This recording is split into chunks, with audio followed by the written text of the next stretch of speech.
Ang pagiging tahimik mo ang pinakamalakas na sandata mo. Tama, ang pagiging walang imik mo, ang hindi mo pagpatol, ang pagiging walang kibo mo ang greatest weapon mo. Habang patuloy ang pagsira ng ibang tao sa iyo, akala nila mahina ka, akala nila wala kang kalaban-laban, akala nila para kang hangin lang. Kahit naman ang hangin kapag naipon, nagiging bagyo. Pero ang naipon mong lakas, sa iba mo gamitin. Gamitin mo ang naipon mong lakas sa diretsyong gawa, diretsyong trabaho.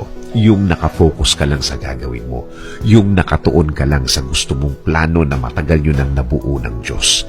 Ayaw din kasi niyang nawawala ka sa focus. Gusto pa din niya na hindi ka mawawala sa focus. Hindi nawawala ang concentration. Kahit sa isang napakahirap at napakabigat na problema, piliin ang pagiging silent o pagiging tahimik. Tama, di ba? Nangyari na ba sa iyo yung ang bigat-bigat ng lahat? Pinili mong manahimik at habang pabigat ng pabigat, mas lalo kang naging tahimik. I-feel ang effect. Masarap damhin ang katahimikan. Masarap damhin ang silence ng buong pagkatao mo. Samahan mo pa ito ng isang matamis na ngiti. Isang ngiting puno ng pag-asa, puno ng faith o paniniwala. Sana malaman ng tao, dalawa yan sa pinakamabisang pangontra sa problema.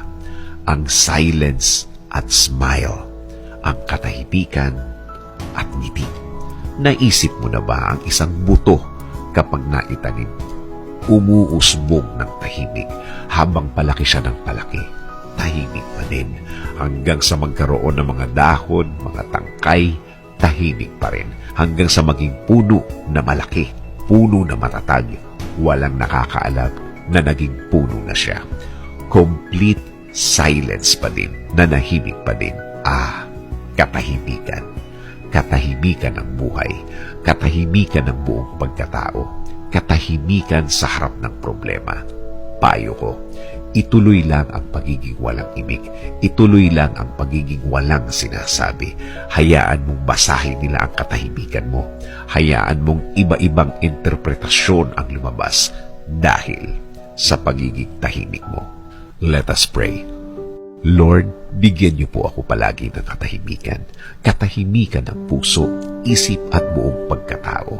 Sa pananahimik kong ito, hindi po ako malakas. Inaamin ko po sa inyo, Panginoon.